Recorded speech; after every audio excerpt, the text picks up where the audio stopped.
Nice. Give them a big round of applause. That's awesome. Some of our kids, obviously here at the Grove, talking about their dads here. I think here's the takeaway from that. There's a lot of dads here at the Grove that are incredibly weak, and then there's a couple dads that are just off the charts, ridiculously strong. I think Shively was one of those. But anyway, hey, so some of you, if you were here last Sunday, you're thinking, oh man, this guy twice in a row. Here's how this worked: is I think we just did a vote and said, who has the most kids? I've got 6 kids. They said, okay, you win. You're preaching on Father's Day. That's how that's working. Last Thursday, I actually became a dad again. This past, thank you. Yep. Got a picture of it here. So those are our kids, and that's our cousin in it. That's not him. It's the dog. The dog is the addition to the family that we adopted there. Yeah, no, you don't need to clap for that, really. It's 3 of our kids are biological, 3 of them are adopted, and the dog's adopted. And let me tell you, if it's a lot easier to adopt a dog. She just typed it up on the computer, and Jewel hit print, and then we all signed it, and it was a done deal. So hey, real quick, it's Father's Day. I came across some of Dad's classic lines, some dad lines that I want to share with you just for fun. I have one of those books like Dadisms and Dad. Maybe you've got one of those at home. But here's the thing: the ones that I picked, I only picked out ones that either my dad has said to me, famous lines that my dad said to me, or that I've said to my kids. So here we go. Number 1: if you fall and break your leg, don't come running to me. And the real reason why Dad says that is because he knows, because I got a $250 deductible that I do not want to pay because of your stupidity. Number 2, this will put hair on your chest. That's my favorite. I think I still say that to my kids. It's a spicy food challenge. A dad cannot resist having this pepper in their hands that will almost kill their child if they eat the whole thing. Just like, here, do it. It'll put hair on your chest. And of course, kids like, I don't even want hair on my chest. What are you talking about? No, number 3, keep your eye on the ball, as if kids aren't catching the ball or hitting the ball because their eye's not on the ball. This is just like, Dad, I'm not looking at my shoes. I just stink. Okay, I'm looking at the ball. Dad's just trying to quick fix there or something. Number 4, you think money grows on trees? You think money grows on trees? I think that's how my dad said it to me. No, unfortunately it doesn't. But if it did, think how easy it would be to have our kids rake and clean the yards. There would be no more issues, no more problems with that challenge. Number 5, you think I was born yesterday. Which, of course, as kids, when our dads say that to us as kids, you think I was born yesterday, we're like, okay, Dad, I guess you're not, and you caught me this time. And then they're also thinking, but the last 9 things that I did that you totally missed, you were born yesterday on all of those. Number 6, turn off those lights. Do you think I'm made of money? Why, yes, Dad. As a matter of fact, I do think that you're made of money, and that's why I keep the lights on all the time. Number 7, we're not, this is serious now, we're not lost. I know exactly where I am. So all the dads, stand by me here. Lost is not a word, unless you're talking about the show many years back. That's not a good word. We don't use that word. Mom, women, ladies, you have a moral obligation to teach your children that they don't ask Daddy, are you lost? You got to teach them when they're young. We'll talk about that in a little bit here, but it's not a word that they should use. Number 8, don't you use that tone with me, young man. I think I got that one a few times, probably more from my mom than my dad, but that's not important. Tone is that's Dad's like superhero strength. So I mean, we can't start taking that away from him and just throwing that around like anybody has that type of tone. Number 9, I'm not sleeping. I'm just resting my eyes. Correct, Dad, you were. Otherwise known as sleeping. Number 10, go ahead, I'll catch you. That moment when the kid's up high and they're jumping, go ahead, I'll catch you. And then the funny dads act like, oh, they missed, and then right before they fall and die on the ground, they're like, I got you. And then just a bonus one here, just one on a real sweet, serious note. You'll always be my little girl. And I love you, kid. Yeah, it is. It's sweet. Okay, Dad's famous lines. Here's the title for today: 6,570 days. That is how many days you have, give or take a few for leap years. That's how many days you have to do the best you can with your kids. That's how many days you have before you can kick them out. I mean, before they can legally leave the house. That's how much time you have. And if you've been parenting, for a while, then you know exactly what I mean when I say those days are long. But the years are short. The years go by like this. But the days, I mean, sometimes it's 3:30 in the afternoon, and you're dead serious when you're just like, you know what? It's bedtime, like right now. Kids looking at you like, what are you talking about? You're the dumbest parent in the world. Nope, it's bedtime right now. What about dinner? Nope, it's just we're done. That's it. Man, those days, some of those days are long. Those days are long. But the years are quick. We had a Father's Day thing out here just yesterday, a little Water Wars thing, and Hayden is my oldest. He'll be a junior this year. And even he said, man, I can't believe I'm already going to be a junior. Like, I feel like I just started high school, the other day. It's just the years go by quick. They go by quick, but these days are long. That's how much time we have. And so we're doing the best we can as parents. How many of you in your home, Dad was known as the one that kind of did most of the discipline? How many? Dad was the disciplinarian. Okay, 8 of you. All right. And how many of you, it was Mom? It was, Mom always wins every service. Okay, and then some of you, and by the way, I'm saying this because this morning I want to talk about discipline with you. Some of you had Mom that was the disciplinarian until things really went south. And then it was when your father gets home, which I was always like, by that, do you mean Dad? Why are you calling him father? Like it, I don't think it must be bad. You're not even calling him Dad anymore. Now he's father. Oh, wow, I'm in serious trouble. Yeah, and then Dad comes home, and here's the thing. Sometimes we think that discipline is something that we mainly do or happens because something bad has occurred or something has gone wrong. And that's why discipline comes into play, right? We sort of default. When we think of discipline, we default to something bad or something wrong has occurred, and therefore discipline needs to come in. And so I want to challenge our thinking on that this morning and just simply say this, that discipline isn't something that we do just because things have gone bad or wrong. Discipline is something that we're always doing. That's our key idea. If you're taking some notes there in your bulletin, you can. Discipline's not just for bad times. It's for all times.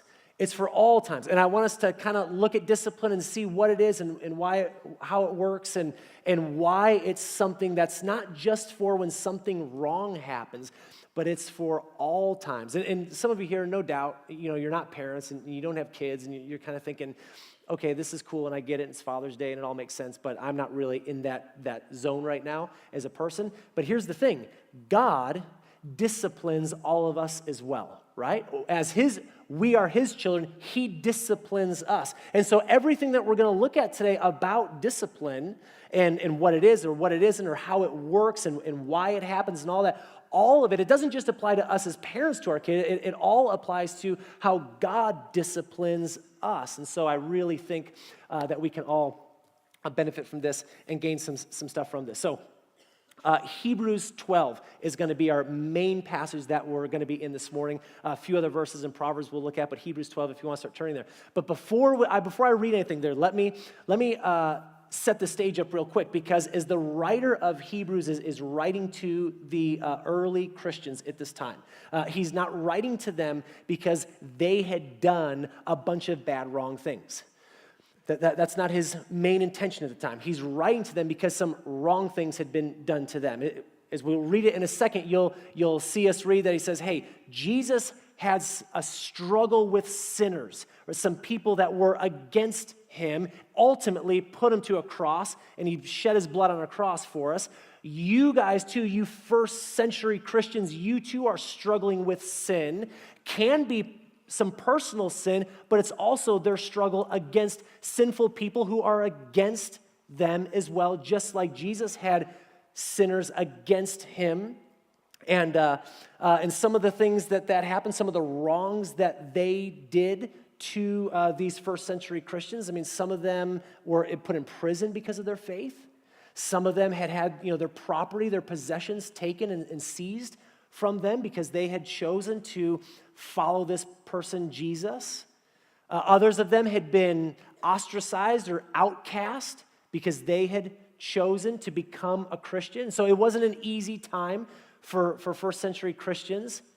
And so here's the point, get this, in the context of really much more wrong being done to them, not wrong that they were doing, but wrong being done to them, do we find all these words about discipline? Because it's not just for the bad times, it's for all the times. Hebrews 12, we'll start at verse 3. Consider him, talking about Jesus, who endured such hostility against himself from sinners, so that you may not grow weary or lose heart.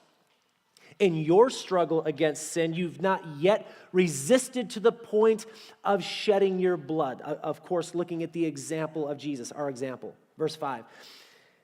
And you have forgotten the exhortation or the word of encouragement that addresses you as children. So here's the word of encouragement, and it's all about discipline. My child, do not regard lightly the discipline of the Lord, or lose heart when you are punished by him. For the Lord, he disciplines those whom he loves, and he chastises or rebukes every child whom he accepts. Endure trials for the sake of discipline. God is treating you as children. For what child is there whom a parent does not discipline? If you do not have the discipline in which all children share, then you are illegitimate and you're not his children. Moreover, we had human parents to discipline us, and we respected them. Should we not be even more willing to be subject to the Father of spirits and live? For they, our earthly dads and moms, they disciplined us for a short time, as seemed best for them, but he, God, disciplines us for our good, in order that we may share his holiness. Now, discipline always seems painful rather than pleasant at the time, but later it yields the peaceful fruit of righteousness to those who have been trained by it.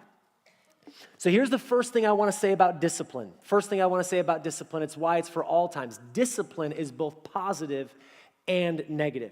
We maybe often think of it, or our sort of default thinking goes to negative when something bad or wrong happens, but discipline is positive. Discipline, in a positive sense, what discipline simply means is instruction. Discipline is instruction. It's instruction or teaching that we're giving to someone else. Discipline is about instruction. And so that's what we're doing to our kids. And in this way, the positive side is about leading. It's about leading people down a right path. God is disciplining us. God is giving instruction to us so to lead us, to guide us, to push us and direct us down the right path.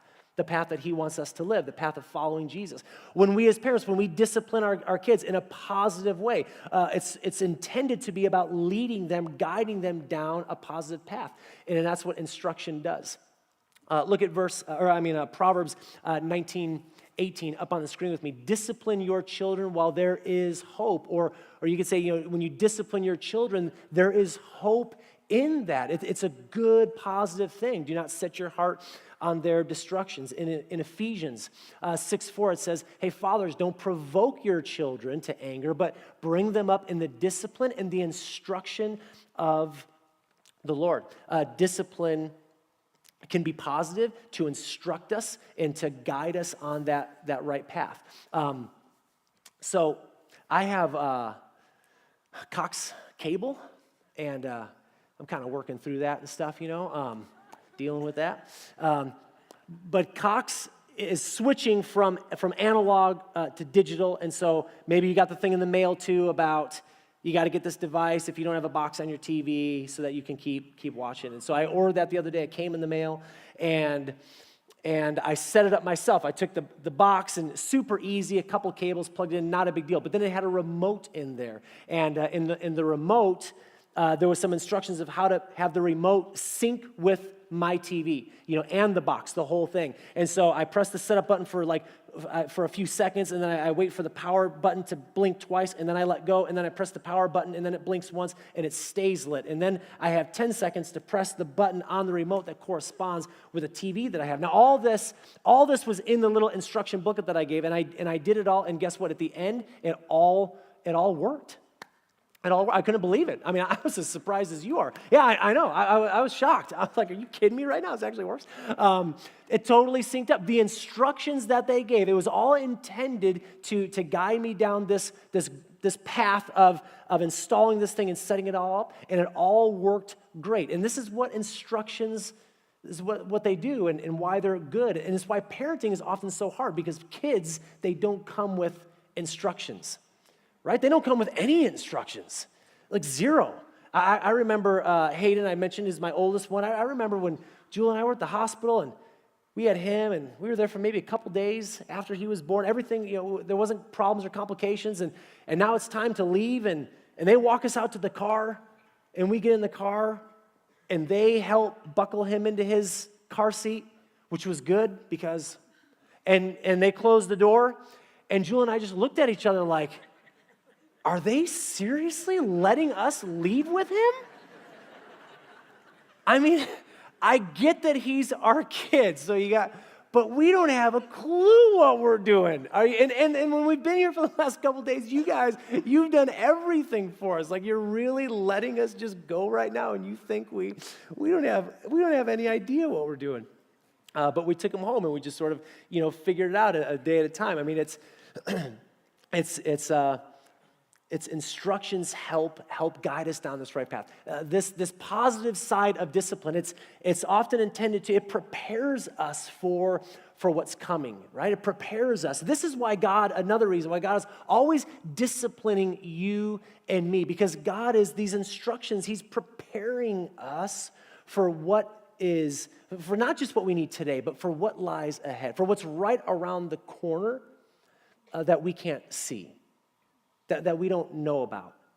And He knows what we need, and it's a good thing, it's a positive thing. He knows what we need so that we'll be ready and prepared to face what's just right around the corner. I had a leg injury a while back, and I went in to see a chiropractor who's a running guy, and so he was doing some stuff on my leg to kind of stretch it out and get it working better. And then he said, hey, I want to give you some other instructions and some stuff to do. He said, this is what I do. Go get a trash can, preferably a clean one, and dump it with about maybe 10, 20 pounds of ice. And when you get done running, put the ice in there, fill it with water. Just take your whole foot, just drop it in there, right up to the knee. Just sub-zero that bad boy for about 10 minutes, and then switch and go the other leg. He goes, this is what I do. I was like, oh, wow. I said, oh, what injury do you have? And he goes, none. I don't have any injury. I was like, oh, okay. So why do you do this then? He's like, because I'm preparing myself so I don't get that injury. I'm doing this to prevent what could happen down the road. And then he said this, prehab is always easier than rehab. I was like, ooh, that's good. Write that down. I'll use that in a sermon someday. Jotted that down real quick. You got a pen handy? Prehab's always better than rehab. It's in these instructions, and the instructions that God is giving to us and teaching us, the ways that He's growing us and maturing us, the ways that we're teaching and instructing and educating and seeking to grow and mature our children. It's all to prepare them for what they're facing, not just today, but what they will face tomorrow, for what is right around the corner that they don't yet see. And for some of us, our kids, it's not long, they'll be going off to college. Have we prepared them for college? Have we invested in them and taught them and educated them and instructed them in ways so that when they go off to college, they'll hopefully not be, totally overthrown or shot down when there's a professor that completely disagrees with everything that they believe? Are we instructing them on this is how you take care of yourself, and this is what that looks like, and here's how you date, and here's what that looks like, here's what marriage should look like, here's when the whole crowd is going this way, and you need to go this way, here's instructions I want to give you to help you with that. It's all positive. It's a positive, good thing to prepare them for what's up ahead of them. So discipline is positive. And it's also negative, the side that we often think about, the side that maybe comes to our mind first, the negative side. And the negative side of discipline is the idea of correction. It's the idea of correction. So it's correction, it's the rebuking and all of that. In Hebrews 12:5, it said, my child, do not regard lightly the discipline of the Lord or lose heart when you are punished by him. In Proverbs 15:10, up on the screen, it says, there is severe discipline for the one who forsakes the way, but one who hates a rebuke will die. There's severe discipline for one who forsakes the way. And that's the purpose of negative discipline. It's when we have gone off the right path. The whole purpose of negative discipline is simply to knock us back onto that right path. It's to guide us back to where we should be. Sometimes we're way off course. Sometimes we're just a little bit off course, and God is doing some things in our life to correct us or to rebuke us, to challenge us, so that we will go back to that right path.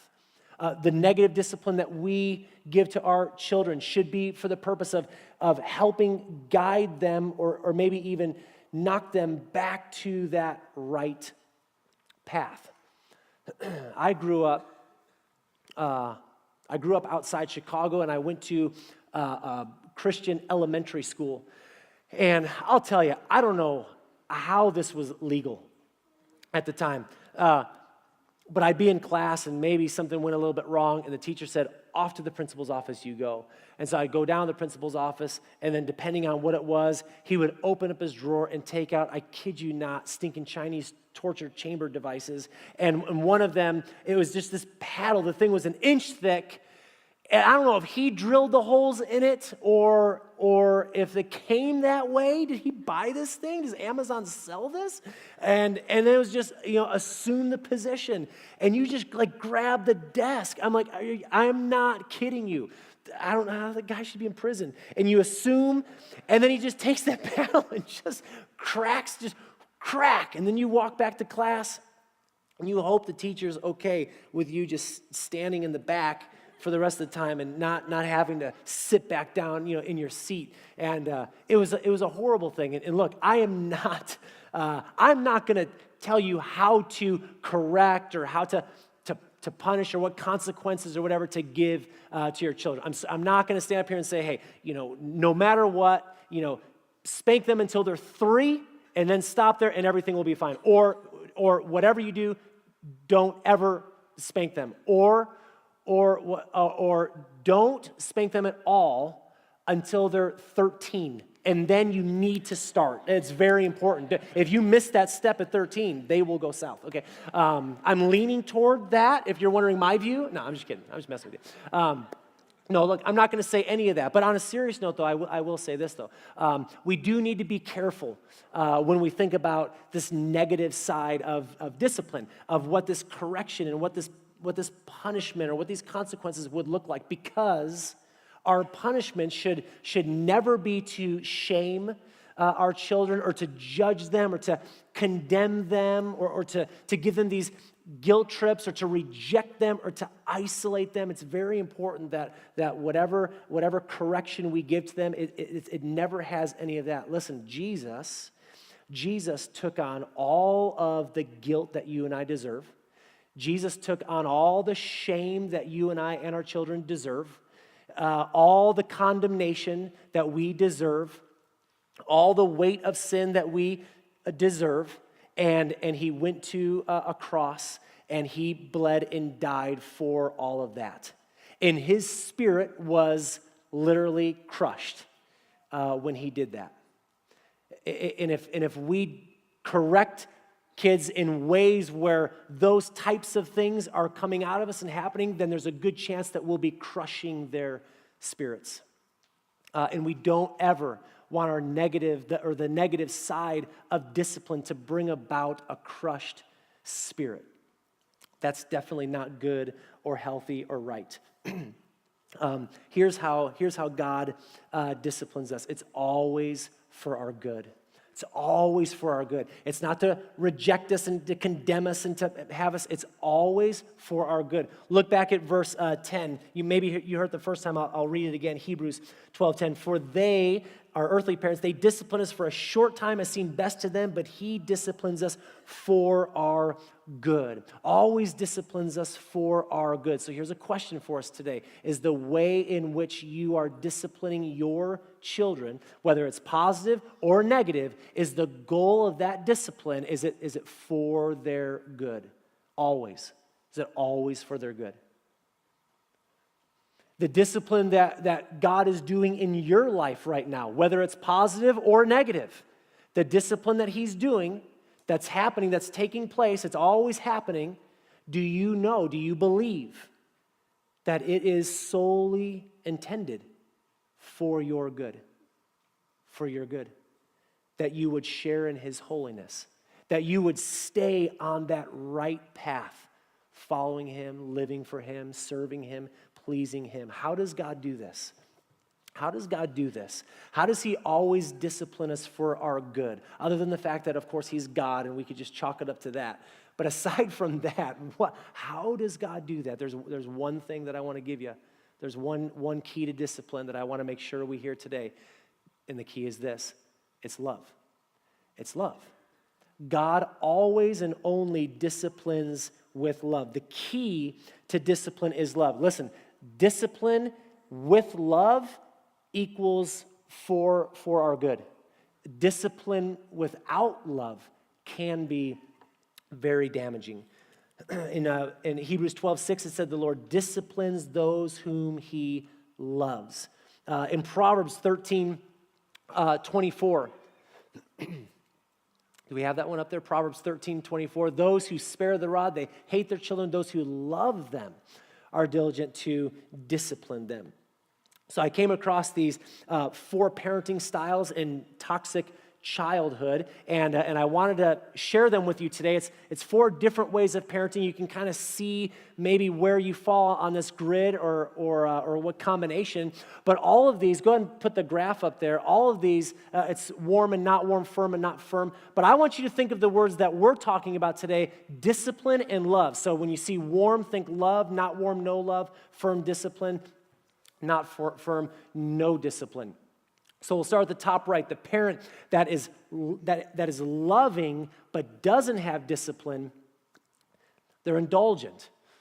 They're indulgent. They spoil their children. They give them whatever they want. The parent needs to go back to their roots of when they were 2 years old and said no all the time. They need to go back and use that. It's maybe a word that just that you need to be willing to say at the appropriate times and at the right times to your children. Hey, no. The answer to that is no. God does the same thing with us, doesn't he? God is not indulgent. God doesn't just indulge you with whatever you want whenever you want it. It's why God will, whenever he knows is best, he will say no to you and to me. And if you fall or primarily fall into this category, know that your children are missing out. They're not learning some critical life skills, things like delay of gratification. Right? That's an important life skill that we grow up to have. The idea that, there's times that I don't get what I want now in order to get something else later down the road that might even be better. And I'm going to delay my gratification. The indulgent, they don't know that. It's whatever they want. They kind of get it right then. Impulse control. They may not have a good sense of that. They may not have a good sense. They may not grow up with this life skill of respecting the limits of other people because they didn't have limits that they had to live by. The answer was kind of always yes to them. And so they don't know how to respect the limits of other people when other people say no to them later in life. So it's an important thing for us to learn. Here's the next one. Not firm and not warm. Neglectful. This is a parent so there's no love and there's no discipline. Now, remember in the beginning, we said, hey, the goal, the key to discipline, right, is love. So in this category, you're missing both. They're missing both. They're not firm. They're not warm. They're just neglectful. They're just not there. They're just absent. And some of you, this is maybe what you grew up in. Your parents, your mom and or dad, they were neglectful. They just weren't there. They just weren't around. Sometimes when people are neglected, like that, they, their own self-image and their self-confidence and their security, they can struggle with that. Their ability to have these healthy relationships with other people where there's trust and they know when they can depend on somebody else, and they know when someone else can depend on them, and they know when to kind of lean on someone and when to back off and stand on their own feet, and the balance of all that, and maybe they miss some of those relational, healthy abilities to do. And we sang about it this morning already. Josh commented on it, but I'll say it again. God is a good God that never neglects us. And so, if you experience this, God doesn't treat us this way. God doesn't ever neglect us. He's a good God. He's here with us. He's for us. He always has your best interest in mind. He wants what's best for you all the time. All the time. God always disciplines you with love. Always. Every time. Perfectly. He's a good God. The other category here is firm and not warm. So here we have discipline with no love, and we have an authoritarian parent. Strict obedience, they definitely don't have a problem using no in there as part of their answer to their stuff. But you know what? Life skill might be missed if our kids grow up, if we're too authoritarian with them, is they may not grow up with the best sense of self-control, an ability to make choices on their own because they were always controlled by us. And so now all of a sudden, I got to have self-control. This is a whole new concept to me. They may not have a great life skill of weighing out and making good choices because, hey, choices were always made for me. I didn't have a say in anything. And so now I've got to make choices. It's kind of up to me, and I've got to figure this out. And this is a life skill I really haven't developed over my 6,570 days. I missed out on that. Here's our last one. Firm and warm. It's the goal. It's discipline and love. And it's for our good, authoritative. It's when hopefully when we do our best and we discipline with love, and that occurs, that hopefully our kids are growing up. Hopefully you grew up in this environment, and you see there's a good sense of self-image and confidence, of self-respect that you have. You do respect the limits of others. You have this idea of self-control and the ability to make choice and to have healthy relationships. And it's a good thing. So here's an example to this is, let's say a 10-year-old wants to watch a PG-13 movie, or a 13-year-old wants to watch a rated R movie. What does the indulgent parent say? Sure. You're in charge, Susie. Whatever you say, little princess. And so, sure, the answer is always yes. Off they go, they watch it, right? They don't do a good job saying no. The neglectful parent, they don't really know.